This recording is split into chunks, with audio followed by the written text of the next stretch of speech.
Hey, bonjour! Je m'appelle Nadine Fortin et je suis votre coach sur moncoach.tv.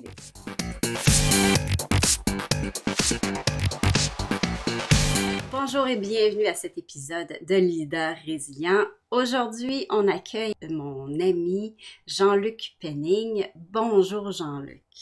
Bonjour Nadine, bonjour à tous les auditeurs et téléspectateurs, je ne sais pas comment je vais appeler. Bonjour tout le monde. Bonjour tout le monde. Je te remercie sincèrement d'être avec moi, de prendre le temps pour cet enregistrement. On va parler, comme tu le sais, de résilience et j'aimerais savoir, pour toi, Jean-Luc Penning, qu'est-ce que la résilience? Oui, c'est important, je crois, de commencer par cette question, parce que la résilience, maintenant, je crois que je sais pas, t'as remarqué, c'est mis à toutes les sauces, donc c'est peut-être intéressant de savoir de quoi on va parler. Mhm. Alors, au départ, pour moi, la résilience, c'est quoi? C'est un phénomène physique, hein, au départ, c'est quoi? C'est je prends une balle de caoutchouc, je l'écrase, elle devient ovale, et puis je la dépose sur la table et elle reprend sa forme. Et elle redevient comme elle était avant. Elle a subi un choc et elle reprend, elle redevient comme elle était avant. Mhm. Mais bon, on va pas parler de balles de caoutchouc, on va parler d'être humain. Et pour moi, l'art de la résilience, c'est ça, c'est d'accepter les chocs, d'intégrer les chocs. Et la grosse différence entre un être humain et une balle de caoutchouc, parce qu'il y a quand même pas mal de différences, c'est que l'être humain, après le choc, il a la capacité de devenir plus grand, d'être meilleur qu'avant. Et c'est ça pour moi, c'est être résilient. On est dans le être résilient. C'est justement arriver à utiliser les chocs pour en faire quelque chose de mieux. C'est être résilient, c'est j'ai un obstacle, je l'aborde, mais je le transforme. C'est vers cette résilience-là que je vais, c'est vers de ça que je voudrais parler avec vous aujourd'hui. Ben, merci beaucoup, Jean-Luc. Je trouve l'analogie à la balle de caoutchouc très intéressante et l'autre élément que ça me rappelle, c'est dans le sport, on brise nos muscles et quand on les laisse se réparer, le corps a cette tendance à les réparer plus fort qu'ils étaient avant qu'on fasse notre Ouais. effort. Ouais. Mhm. Donc, dis-moi, Jean-Luc, pourquoi toi, tu es une bonne personne pour nous parler de résilience? Alors, je sais pas, je suis une bonne personne, mais bon, voilà, malheureusement, j'ai plusieurs motivations. Et la première, c'est que, voilà, j'ai un parcours qui est dit de résilient. Je l'ai vraiment pas fait exprès, mais bon, il est là. Bon, si vous voyez maintenant avec des lunettes noires, c'est parce que voilà, je suis aveugle et j'ai perdu la vue quand j'avais 35 ans dans un accident. Au départ, avant cet accident, j'étais ingénieur agronome. Moi, je suis né en Belgique. J'ai fait des études d'agronomie parce que j'aimais la nature. J'ai travaillé pour la FAO, pour les Nations Unies, dans différents pays en Afrique. J'ai créé une famille avec des enfants. Donc, et dans les années 90, 90, j'étais m'installer avec ma famille donc au Burundi. Et là, j'ai créé une société de production et d'exportation de plantes ornementales. À un moment, on était vraiment au paradis. Et puis malheureusement, 5 ans après, je suis tombé un jour sous des militaires et sans aucune raison, c'est raison de guerre, je peux dire. Mais on coinçait ma voiture dans le fond, on poussait ma voiture dans un fossé. Quand j'étais coincé dans ma voiture, il y a un militaire qui est venu, qui a posé son arme sur ma tempe et qui a tiré. Et depuis, voilà, je suis aveugle, j'ai été rapatrié. Bon, je vais pas rentrer dans les détails. Et puis, qu'est-ce qu'on fait quand on se retrouve comme ça, aveugle à 35 ans? On rebondit, on n'a pas le choix. Et c'est ça la résilience. Et 20 ans après, bon, je vais pas rentrer dans les détails, les parcours, il y a des essais, des échecs, des reprises. Mais voilà, qu'est-ce que je peux dire maintenant, 20 ans après? Voilà, je suis coach professionnel, coach PCC, et je m'épanouis dans ce métier. Je travaille pour l'école coaching de gestion du Canada, que tu connais bien en tant que formateur, coach leader, coach mentor. Je travaille aussi comme coach pour la Commission européenne.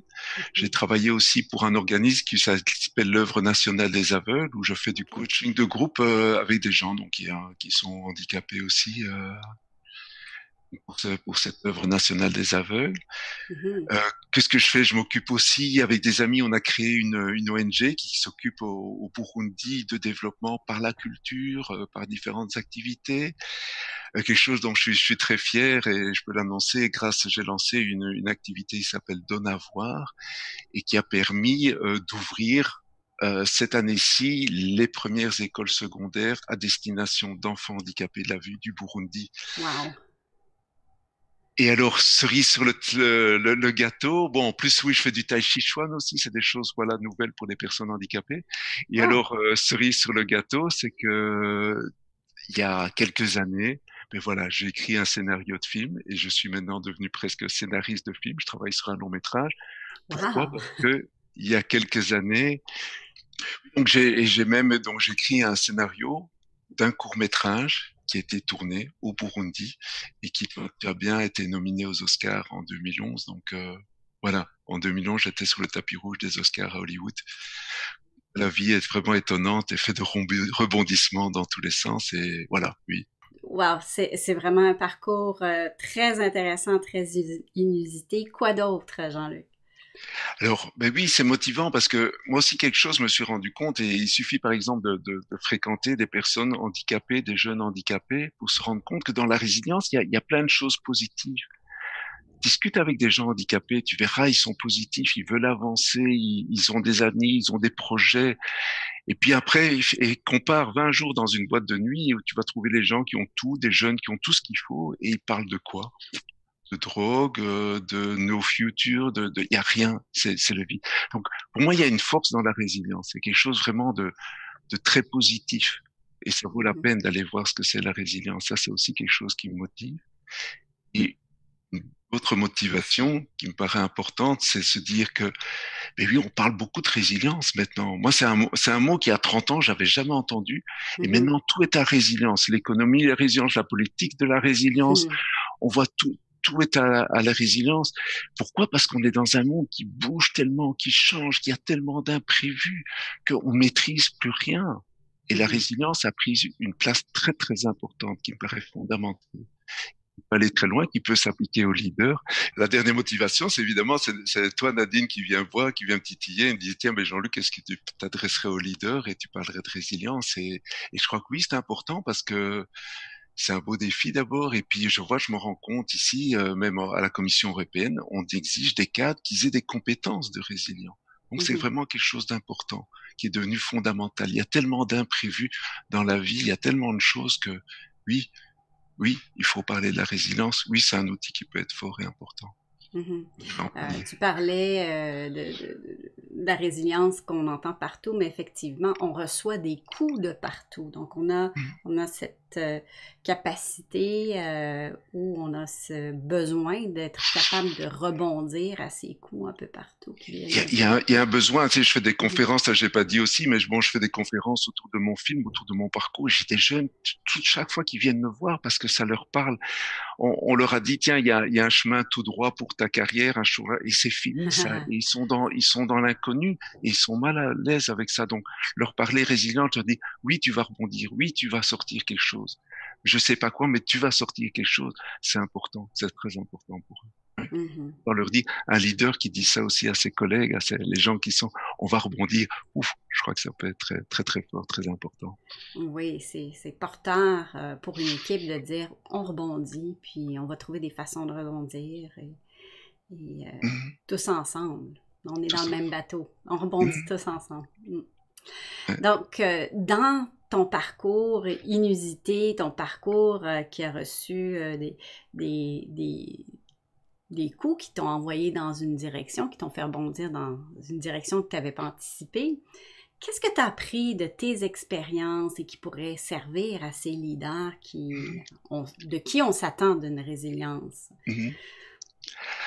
Alors, quand on a parlé de ça, moi, personne handicapée, je pouvais apprendre à des leaders, j'ai réfléchi, et puis je me dis, ben, et si je leur amenais une autre façon de voir, et si je leur amenais une autre vision? Alors, la première leçon que j'ai appris, que la vie m'a appris, c'est que la résilience a apporté tous. Mon parcours, certaines personnes disent, oh Jean-Luc, c'est extraordinaire ce que tu as vécu. Je suis un homme comme tout le monde et c'est la vie qui a décidé que je dois rebondir. C'est la vie qui a donné de la visibilité à mon parcours. Mais les personnes qui rebondissent, il y en a des centaines, il y en a des milliers.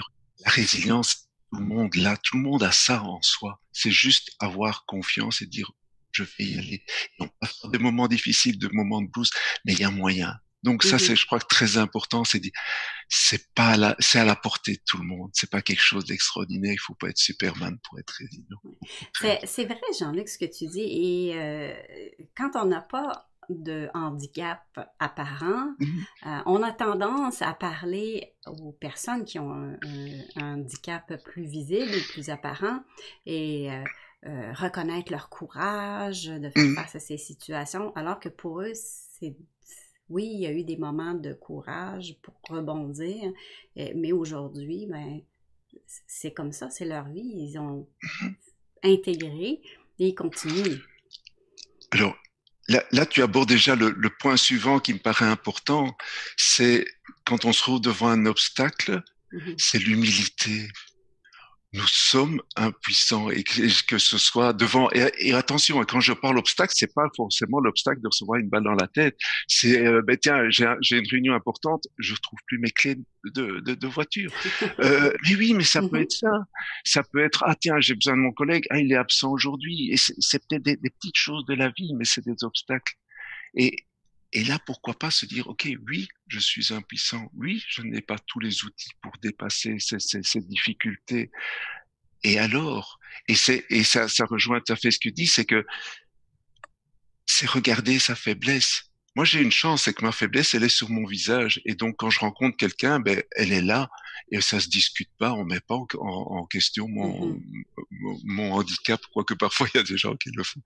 Mais et, et c'est d'oser mettre ses faiblesses sur la table. Et un leader qui vient et qui vient devant ses collègues, qui dit là, je sais pas, je suis coincé. Qu'est-ce que vous avez à proposer? C'est ouvrir des portes. Et la faiblesse n'est plus une faiblesse, c'est devenu une force. Parce Mhm. qu'elle est là sur la table, elle est accessible. Alors on va la dépasser.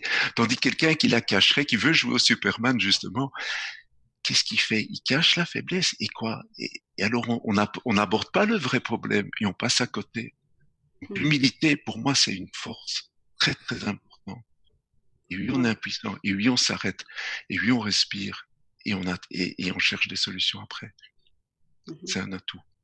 Je me souviens, plus jeune leader, c'était vraiment ça mon attitude. Je suis invincible. Et il Mhm. n'était pas question que je mette mes faiblesses sur la table, bien que elle prenait des proportions importantes. Elle était très évidente, même si je tentais de les cacher. Oui, oui. Mhm. Et tu bloquais. Tandis que si tu les mettais sur la table, c'était une libération Mhm. et tu les dépassais facilement, beaucoup plus facilement. Donc l'humilité, pour moi, c'est vraiment une force qui est importante. Autre chose que j'ai appris, et ça c'est quelque chose qu'on apprend aussi en coaching, c'est éviter la question pourquoi. Mhm. Pourquoi est-ce que je suis arrivé au mauvais endroit, au mauvais moment? Il n'y a pas de réponse. Pourquoi Pourquoi moi? Pourquoi aller chercher la cause de quelque chose qu'on ne maîtrise pas? Pourquoi aller chercher le coupable? Moi-même, j'ai une chance, c'est que bon, voilà, quand je suis retourné au Burundi, ben, il n'y avait pas de justice, donc j'ai pas dû mettre mon énergie et mon temps dans la recherche d'un coupable, dans la recherche des causes. Un incident est là, il est là, on l'accepte, on le prend comme il est. Tu t'imagines l'énergie qu'il faut mettre sur savoir d'où ça vient, le pourquoi, le qui, etc. C'est une perte de temps, une perte d'énergie. Moi, ce que j'invite tous les gens qui ont vécu un traumatisme, qui ont vécu un problème, un imprévu, c'est de dire, OK, il est là, qu'est-ce que je fais avec? Et on n'est pas dans la résignance, même être résigné. Attends, il y a très peu de différence, c'est toujours étonnant. Mais c'est pas se résigner, c'est intégrer la chose. Ok, elle est là, je marche dessus, je la prends et je pars avec.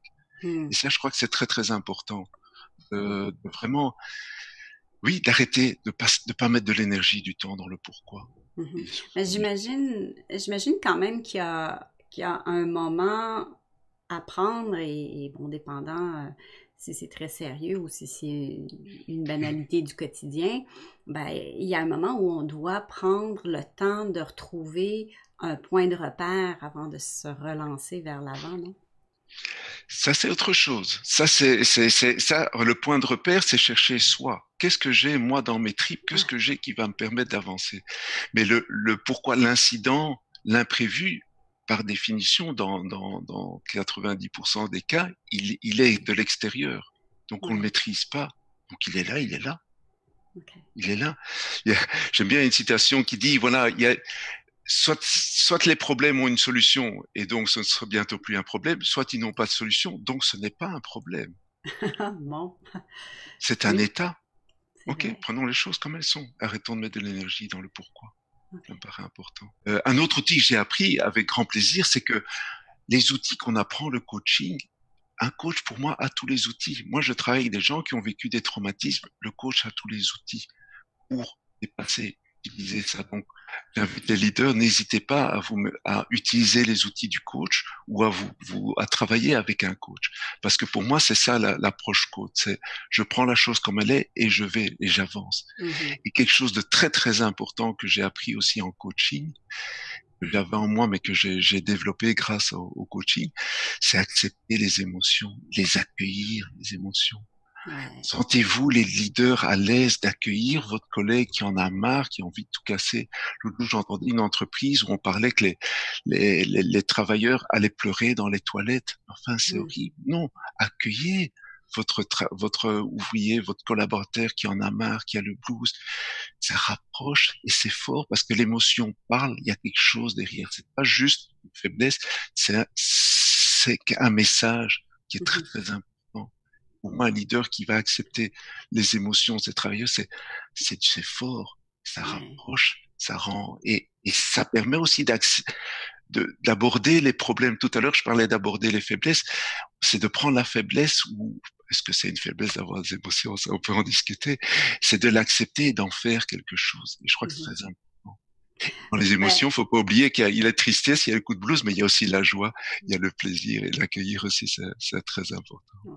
Puis si on revient à ce que tu disais par rapport, et qu'on met ça dans le contexte des émotions, dans le fond, les émotions, c'est un signal qu'on a à l'intérieur de notre corps. Et on a besoin d'écouter qu'est-ce qu'il nous dit, ce signal-là. Il est là, Mhm. on a besoin de l'écouter et de faire avec. On a un choix de comment on va réagir. Bon, la joie, je peux sauter de joie ou je peux simplement Mhm. sourire et partager avec mes collègues. Et même chose avec la colère, la tristesse, ces émotions qu'on cache peut-être plus en milieu de travail. Bon, qu'est-ce qu'elle me dit? D'où elle vient? OK, elle est là en moi. Qu'est-ce que je peux en faire? Mhm. Et poursuivre, c'est ça. Ouais. Elles sont fondamentales, mais je connais pas beaucoup de leaders qui accueillent leurs travailleurs, leurs collaborateurs dans leur bureau quand ils ont un coup de blues et qu'ils sont pas bien. Pourtant, c'est tellement fort, c'est tellement Mhm, important. mhm, Tu as utilisé le mot important, on est dans l'humain. mhm, Une entreprise, maintenant, c'est l'humain, l'information, les données, elles sont là, c'est les ordinateurs, tout ce qu'il faut. mhm. Tout est dans l'humain. De plus en plus, hein, c'est aussi quelque chose de très important. On n'est plus dans les usines comme ça, avec une pièce qui rentre et une voiture qui sort. Il y a de l'humain. On est dans la construction permanente. Et je crois que là aussi, c'est ça le leadership moderne, c'est dans l'humain beaucoup plus. Oui, Les si c'est pas émotions dans sont là. l'humain, ça va être remplacé par l'intelligence artificielle de toute façon. Voilà, exactement, exactement. Et ça, Mhm. les ordinateurs se débrouillent très bien. Bon, Mhm. soyons humains et soyons dans l'émotion. Oui, ça fait partie de la résilience. C'est important. Quoi d'autre, Jean-Luc? Alors, un point très très important, et ça, je crois que ça c'est le fondamental, c'est comment je suis arrivé, comment j'ai rebondi. Mais quand on se retrouve, voilà, aveugle et on est dans le noir et je prends le mot noir au sens propre, mais au sens figuré aussi. On ne sait pas où on va. Quand on a un imprévu, il y a quelque chose qui va, on ne sait pas où on va. On ne sait pas ce qu'il va faire. On ne sait pas quelle solution trouver parce qu'on ne connaît même pas encore le problème. Mhm. Et comment on réagit. Il y a une chose qui me paraît importante, c'est l'action. Vous avez un problème dans votre boîte, vous savez pas encore où aller, allez dans l'action. Les solutions découlent de l'action. C'est pas la solution qui va amener l'action, c'est les actions qui amènent la solution, qui amènent quelque chose. Et on doit sentir tout à fait à l'aise d'avancer sans savoir où on va.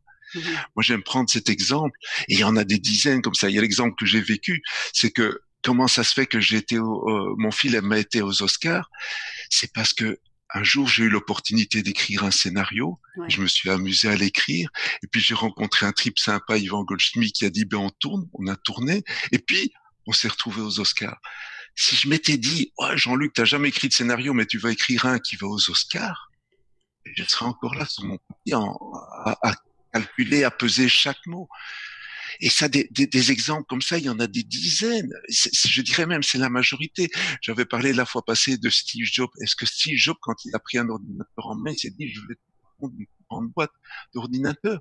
Est-ce que Darwin, quand il regardait les petits oiseaux dans son jardin, il s'est dit, oh, je vais développer la théorie la plus importante de l'évolution qui va révolutionner le monde? Non, hein. Ils ont avancé, ils ont fait des actions, ils ont fait des choses qui leur plaisaient, qu'ils aimaient. Et puis après, on s'est dit, ah oui, c'est génial, il y a quelque chose qui en est sorti. Et ils ont fait des erreurs. Je crois que Steve Jobs, il a pas mis au point tout de suite le meilleur ordinateur. Il a fait des erreurs, il s'est planté, on l'a même mis foutu à la porte de sa boîte. Tout à fait.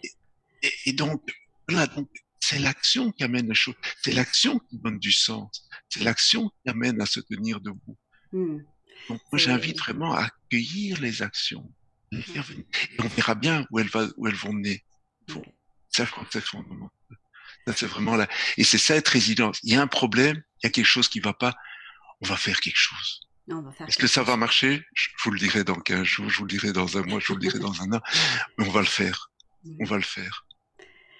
J'ai retiré la notion dans ce que tu disais, Jean-Luc, que une action qui va donner un sens, ça va nous faire avancer dans une direction, dans un sens. Et ça n'a pas besoin de viser très, très loin. On va faire un pas. On ne va pas escalader le Kilimandjaro aujourd'hui. On va faire notre premier pas dans un sens. Et on va continuer, et on va continuer, et des opportunités vont se présenter. Très important. Oui, oui. Et on fait un pas. Et si le pas nous amène dans un mur, où est le problème? Ben, je fais un pas à côté. Et je vais voir ailleurs. Il n'y a aucun problème parce qu'on a fait un petit pas. Oui, oui, on n'avance pas. Oui, oui, les actions, c'est des petits pas. Tout à fait d'accord. Arrêter les pas de géant et vouloir aller trop vite. Non, je fais un pas, oui, ok. Moi, tu vois, la notion, par exemple, d'échec, pour moi, a tout à fait disparu. Parce que l'échec, c'est quoi? C'est foncer dans le mur 10 fois, 20 fois et ne pas s'en sortir. Tandis que, ben, quand on fait des erreurs, ben oui, on fait des erreurs dans la vie. Et alors, je fais un pas sur le côté. Et alors, où est le problème? Je fais même demi-tour. Où est le problème? Ben oui. En anglais, on entend de plus en plus l'expression fail forward. Donc, aie un échec, mais par en avant. Ouais, ok. Par en avant. Tomber en avant. Ouais. Et ils construisent. Hein. C'est de l'apprentissage, de la construction. Tout à fait. Moi, je vous ai parlé de mes réussites, mais bon, je vous parle pas de mes erreurs. Il y en a eu plein. J'ai appris plein de trucs qui m'ont servi à rien. Et alors, où est le problème? Ils m'ont appris à ce que j'avais pas besoin, ce qui était pas important. OK. Là, les essentiels, je crois, des apprentissages, je voulais partager. Ben merci, Jean-Luc. C'est vraiment apprécié. Et ici, on extrapole ces concepts de l'humain, du leader, vers la société. Ça serait quoi pour toi, une société ou une entreprise résiliente?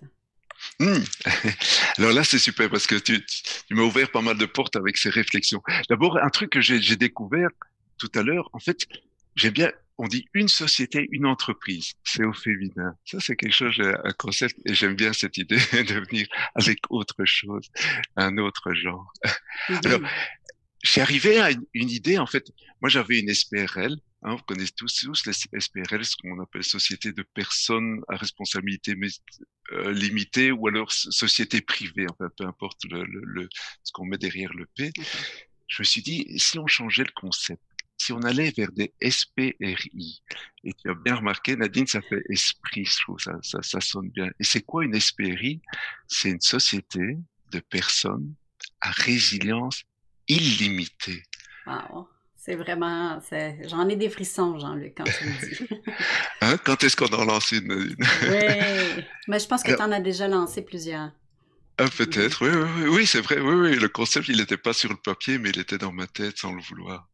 Alors, ce serait quoi une SPRI? Mais d'abord, je crois que ce serait d'office une société où on travaille avec une hiérarchie, un système horizontal.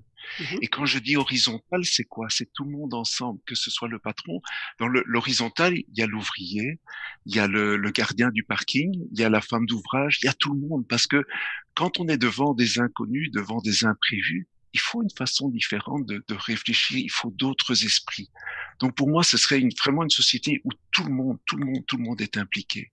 Mhm. Ça me paraît important, avec des idées différentes, tout le monde est coincé dans ses idées. Donc ça, ce serait déjà une chose importante dans ma SPRI.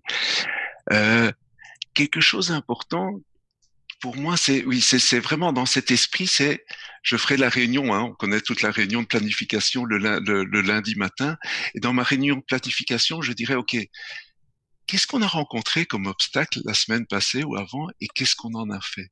Bon, de Mhm. vraiment rentrer cette idée, waouh, qu'est-ce qu'on a fait des obstacles, qui a transformé un obstacle, et qu'est-ce qu'il en a fait? Que ce soit vraiment ancré cette vision de l'obstacle du côté positif. Autre chose, tout à l'heure, je parlais des personnes handicapées qui se sentent bien, qui sont souvent souriantes. Et pourquoi il y a deux concepts, c'est qu'ils savent ce que c'est l'essentiel. C'est de se débarrasser de tout ce qui est inutile et futile. Et donc, ma société, je laisserai peut-être un cinquième de temps, je laisserai un espace-temps, un espace-esprit, un espace liberté, je ne sais pas comment on pourrait Mhm. l'appeler, un espace résilience peut-être. Et je laisserai là tous mes collègues, mes collaborateurs, tout l'espace d'être créatif, d'aller dans l'action, de créer des choses, de faire des choses, peu importe quoi. Et ça, je crois que c'est très important parce que quand vous avez un collègue qui vient à vous et qui dit, tiens, j'ai envie de faire ça, c'est une pépite d'or. Je ne sais pas que ça va donner. Est-ce que la pépite d'or va arriver à un filon ou va arriver à rien du tout, peu importe. Elle va déclencher quelque chose. Et si vous dites, imaginez, vous dites à un collègue, oui, ce que tu veux faire, je suis d'accord, fais-le. On va voir ce que ça donne. Mhm. Vous lui donnez confiance. Et si en plus de ça, après, vous lui dites merci, c'est plus un collègue, c'est un partenaire, c'est un corps, c'est un morceau de votre livre, c'est une ouverture, c'est extraordinaire. Et vous avez transformé le collègue en, oui, un participant. Et la société va s'ouvrir à son parcours classique, mais elle va s'ouvrir à d'autres choses, aux imprévus, et elle va aller vers autre chose, je sais pas quoi, peut-être les Oscars, je sais pas, peu importe, mais je vous le souhaite, et on sera en permanence dans l'ouverture. Et ça peut être fort. C'est les expériences qui m'ont amené ça, et bien sûr, laisser cet espace et laisser l'espace à l'erreur, puisque l'essentiel est là de la société est là, on peut se permettre l'erreur, allons-y, Mhm. allons-y. Mhm. Il n'y a pas de problème. Et tu auras, oui, comme tu dis, un collaborateur heureux. Et un collaborateur heureux, c'est une richesse. Hein, Ouais. on est dans le filon de l'or. Et, et je voulais, pour terminer, enfin, par une image, hein, je t'ai déjà partagé avec moi en tant que bio-ingénieur, c'est une image qui me parle. C'est que quand on voit une société, on peut la comparer à un arbre. Et si je demande à des adultes ou même des enfants de dessiner un arbre, qu'est-ce qu'ils vont faire? Ils vont me dessiner un tronc avec des feuilles. Et beaucoup de gens, la plupart des gens oublient qu'un arbre, c'est avant tout, c'est quoi, 60-70% de racines sont dans le Ouais. sol. Une racine, comment elle fait pour avant? Comment elle fait? Elle avance dans le noir complet. Elle sait pas où elle va. Mhm. Moi, je invite vraiment les leaders à se mettre à cette place de cette racine qui va avancer, qui va se nourrir de tout ce qui se passe, Mhm. sans savoir vraiment où là. Et elle va peut-être tomber sur un caillou, sur un obstacle. Où est le problème? Ce caillou, il a peut-être des nutriments intéressants. Mhm. Ça va peut-être aider l'arbre à se renforcer. La racine, elle va passer en dessous, à côté. Et puis, il y a même si une fissure, si c'est un mur, elle va trouver la fissure. La racine, elle va passer à travers et elle va faire exploser le mur. Elle va passer à travers. Et la racine va avancer. Et je crois que ça, c'est très fort. Parce que la racine, quoi qu'elle trouve comme nutriment, quoi qu'elle trouve sur son passage, elle sait qu'elle va nourrir un arbre et Mhm. que l'arbre, il va être beau. Mhm. Pourquoi aller chercher ailleurs? Wow. Soyons des racines. C'est très puissant hein, comme analogie. L'arbre, les racines qui avancent dans le noir, s'ils rencontrent un obstacle, elles vont s'en servir, soit pour Mmh, leur donner une direction, soit pour aller chercher ce qu'elles ont besoin comme tout à force. fait. Ouais, Merci d'avoir oui, partagé cette analogie-là. soyons des racines. Dis-moi, Jean-Luc, déjà, tu nous as donné beaucoup de matériel de réflexion pour le leadership. Quel autre conseil est-ce que tu donnerais aux leaders pour travailler, pour découvrir, pour prendre conscience qu'ils ont cette force en eux? Alors, J'ai pas beaucoup de conseils, j'aime pas le mot conseil, hein, j'ai pas de Mm. conseils à donner à personne, j'ai déjà partagé par mal, donc utilisez ce que j'ai partagé. À la limite, je dirais, j'ai un conseil peut-être à dire, c'est n'attendez surtout pas le traumatisme pour accéder à la résilience. Osez la résilience, osez vous remettre en question, osez vous regarder en face dans le miroir et voir vos faiblesses. Osez regarder les imprévus. Je disais, un leader, normalement, c'est quelqu'un qui gère. Hein, on parle de gestionnaire. Osez être dans, j'allais dire la gestion, je viens d'inventer un nouveau mot, d'être dans la non-gestion et simplement dans la construction sur les imprévus, sur des bases un peu faibles. Oser d'arrêter de vouloir tout contrôler, Mm. oser l'impuissance, oser aller dans l'inconnu et d'être à l'aise avec ça. Et surtout, n'attendez pas le traumatisme. Moi, j'avais trouvé une formule qui disait n'attendez pas d'être aveugle pour avoir des visions et n'attendez pas d'être paraplégique pour prendre le train en marche et n'attendez pas d'être manchot pour te mettre le doigt sur les problèmes. Mhm. N'attendez pas ça. Il y a moyen d'être résilient sans passer par l'horreur, sans passer par le pire. Et une belle arme aussi, c'est l'humour. Et donc, oser l'humour, oser l'autodérision. Je sais pas moi, vos collègues se disent ils sont dans une zone d'inconfort, ben achetez-leur des pantoufles. Où est le problème? Vous vous sentez un peu dans une situation difficile. Ça sent un peu la merde, je peux dire le mot. Ben, achetez un vaporisateur et on verra et on en discute. L'humour est très fort parce qu'il permet de dépasser les émotions, il permet d'aller plus loin. L'autodérision permet d'aller très très loin. Mhm. L'humour, ça fait partie de la résilience, ça fait partie de ce détachement et de relativiser les choses. Mm. Et pour moi, il est fondamental. Il permet de dépasser les émotions fortes. OK. Je reviens à ça, de relativiser. Il y a un obstacle, il est énorme. Ok, si on en riait, et puis après on va le dépasser, on va en Mm. faire autre chose. Ouais. Wow. Quel beau conseil. Même si tu n'aimes pas donner des conseils. Vraiment. Merci, Jean-Luc. Tu as parlé un peu de ce que tu fais avec ton œuvre de bienfaisance au Burundi. Euh, tu as parlé du travail que tu fais avec l'Organisation nationale pour les aveugles. Quoi d'autre? Quel service que tu offres? Voilà, je suis avant tout un coach, hein, un Mhm, coach. Alors j'accompagne les gens, oui, qui ont eu un traumatisme. Oui, les gens qui rentrent dans mon bureau et qui disent je suis dans le brouillard, je sais pas où aller, je suis dans le vide, je sais pas. Et je suis mhm, tout à fait à l'aise avec ça, même si en coaching on fixe d'abord les objectifs, mais l'objectif c'est peut-être simplement de sortir du brouillard et c'est un très très bel objectif, très fort. mhm, Donc je travaille avec les gens, oui, qui ont subi, qui doivent changer de vie, mais aussi les gens qui veulent changer de vie, qui veulent améliorer leur bien-être, qui veulent aller vers autre chose, pourquoi pas un cadre qui veut renforcer son équipe, qui veut aller vers autre chose. Bienvenue, bienvenue. Je travaille au niveau individuel, mais en groupe aussi, mhm. parce que je suis persuadé que le coaching peut aller très loin en cas de traumatisme, en cas d'envie de changer. Euh, je travaille aussi, ben oui, pour des organismes, quoi d'autre. Et alors oui, c'est clair que ça, je veux développer, c'est vraiment de transmettre ce que j'ai fait aujourd'hui, mais il y a peut-être moyen de faire des formations comme ça, d'aider les gens à acquérir la référence, la Mhm, résilience, à acquérir des compétences de résilience. mhm, Là, je suis dans la réflexion, la porte est grande ouverte parce que je ne sais pas faire une formation sans connaître les besoins exacts des gens. mhm. Donc, il y a des gens qui ont des besoins, ben, n'hésitez pas à frapper ma porte et on va voir ce qu'on peut faire ensemble. Oui, je pense que tu as fait un atelier avec des malvoyants, des non-voyants, où tu as mis en évidence la résilience. Qu'est-ce qui est ressorti de cette expérience-là pour toi? Alors, c'était une expérience extraordinaire parce que je suis venu avec ma casquette de coach et on était dans l'accueil, on était dans le Mm. non-jugement. Et j'ai des gens qui m'ont dit, Jean-Luc, après 2 heures d'atelier de coaching, ils disent, Jean-Luc, mais ça me change ma vie.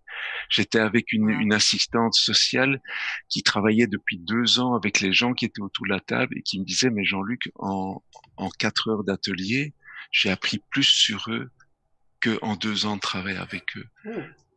Oh. Oui, c'était extraordinaire parce que on était dans l'ouverture, on était dans le non-jugement, on était dans l'accueil Mm. et évidemment dans les mises en action. Qu'est-ce que vous faites avec ça? Vous avez un handicap, qu'est-ce que vous faites? Comment vous le vivez? Comment vous présentez? Comment vous travaillez avec vos proches? Comment vous présentez au niveau travail? On a abordé vraiment des sujets très, très pratiques.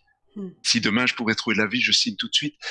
Mais voilà, qu'est-ce qu'on en fait? Je l'intègre. Qu'est-ce que je fais Mhm. avec? Wow. Des très C'est beaux résultats. Oui, c'est extraordinaire, c'est très puissant, puis bravo et merci pour cette contribution. Et je vais en profiter pour te Ok, remercier maintenant pour avoir été mon invité aujourd'hui. C'est vraiment apprécié que tu prennes le temps de le refaire et pour nous, comme tu sais, c'est une prise deux parce qu'on s'était essayé, on avait eu des difficultés de communication. Aujourd'hui, on se reprend, c'est la bonne. Et puis, je tiens à te remercier sincèrement, Jean-Luc. merci beaucoup à toi. Merci. Mais oui, c'est gai, hein, tu m'ouvres des portes et j'espère que si ça peut ouvrir d'autres portes, Oui. c'est que du gagnant, c'est que du, voilà. Enfin, même pas du gagnant, j'aime pas ce mot, c'est que juste du bonheur, du Super. bien-être. Ben, merci beaucoup, Jean-Luc, et puis merci à nos auditeurs d'avoir été avec nous. Merci à toi. Merci à vous tous.